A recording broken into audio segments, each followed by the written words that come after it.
नमस्कार, मी साटम. आज गोड काय असा जर तुमचा प्रश्न असेल तर त्याचं उत्तर आहे. बाकी आज तारीख काय 15 ऑगस्ट 2025. तरी सर्वांना स्वतंत्र दिवसाच्या हार्दिक हार्दिक शुभेच्छा. आणि स्वतंत्र दिवस आणि जिलेबीचं समीकरण तुम्हाला काय माहिती असेलच, पण त्याचबरोबर अजून एक असा सण आहे एका धर्माचा, त्यांचं आणि जिलेबीचं वेगळं इंटरेस्टिंग नातं आहे. त्याबद्दल मी तुम्हाला सांगतो. तर आज 15 ऑगस्ट बरोबर आहे ना, पारशांचा नववर्षाचा दिवस सुद्धा आहे. त्याला नवरोज म्हणजे न्यू डे किंवा नव आणि रोज म्हणजे नवीन दिवस असं सुद्धा म्हटलं जातं. तर आता आपण जाऊया. आपल्याला काय करायचं माहिती आहे का, जिलेबी विकत घ्यायची. तर हा माझा मित्र नीरज आहे. नीरज, आम्ही कुठे चाललोय माहिती आहे का? पारसी डेअरीमध्ये चाललोय. का माहिती आहे का, पारसेंची एक विशिष्ट प्रकारची जिलेबी आहे, ती तुम्हाला दाखवतो. तर बघा, तसं जिलेबीबद्दलची स्टोरी सांगायची झाली ना, तर त्याचा मूळ उगम कुठे आहे ना, ते आपल्याला काय माहिती नाही. काही लोक सांगतात उत्तर आफ्रिकेमध्ये, तर काही लोक सांगतात पश्चिम आशियामध्ये, काही लोक तर भारताचा सुद्धा हवाला देतात. आणि जिलेबीचं काय नातं आहे ना, मी तुम्हाला एक्सप्लेन करतो. आधी जाऊन आपण जिलेबी खरेदी करूया. ही जी पारशांची जिलेबी आहे ना, त्याला पाईप जिलेबी असं म्हणतात. वर बघा, त्याचा सिम्बॉल सुद्धा दिसतोय. तर आता आपण पाहूया.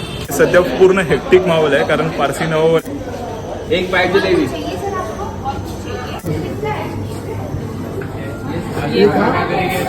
खूप जास्त गर्दी आहे, त्यामुळे आता मी बाहेर जाऊन तुम्हाला सर्व गोष्टी दाखवतो. पण ही बघा, ही जिलेबी घेतलेली आहे मी, ह्याला पाईप जिलेबी बोलतात. एकंदरीत विषय काय तर तुम्हाला सांगतो. आता मी तुम्हाला पारसी जिलेबी किंवा पाईप जिलेबी म्हणजे नक्की काय समीकरण आहे ना, ते दाखवतो. तर हे बघा, केवढी मोठी जिलेबी आहे ती बघा.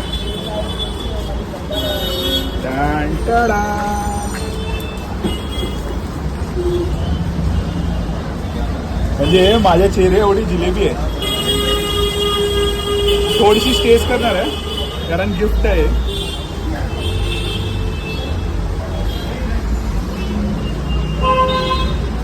सेम जिलेबी सारखी जिलेबी आहे, फक्त ड्रायफ्रुट्सनी भरलेली आणि साईज बघा केवढी मोठी आहे. तसं बघायला गेलं ना, तर जिलेबी आपली जी आहे ना, तिचा आणि पारशांचा थेट तसा काही संबंध मला यूट्यूबवर किंवा इंस्टाग्रामवर किंवा मग गुगलवर सापडला नाही. पण पाईप जिलेबी ही नक्कीच युनिक प्रोडक्ट पारशांचं आहे. आणि नववर्ष ज्या दिवशी असतं ना, त्या दिवशी आपण जसा फराळ देतो दिवाळीमध्ये, तशा प्रकारेच ती लोक आपतेष्टांना जिलेबी देतात. जर तुमचा कोण पारसी मित्र किंवा मैत्रीण असेल तर तुम्हाला माहिती असेलच. पण बाकी एकंदरीत पारशांनी जिलेबी इतकी का आत्मसात केली असा तुमचा प्रश्न असेल तर बघा, हॉब्सन अँड जॉब्सन नावाची भारतीय आंग्ल डिक्शनरी आहे. त्याच्यानुसार जिलेबी हा शब्द जोलाबिया किंवा जोलबिया या पर्शिया शब्दापासून आलेला आहे. आणि तुम्हाला माहिती असेल पारसी कुठून आले भारतामध्ये, तर पर्शिया इथूनच. तर एकंदरीत हे समीकरण जर जुळवून पाहिलात ना, तर तुमच्या लक्षात येईल जिलेबी इतकी का त्यांच्या जवळची आहे. तर बाकी हा व्हिडिओ सर्वांपर्यंत पसरवून गोडवा सर्वांच्या आयुष्यामध्ये पसरवायला बिलकुल विसरू नका. हा, पण गोड आहे ना मात्र जपूनच खावा. हर हर महादेव.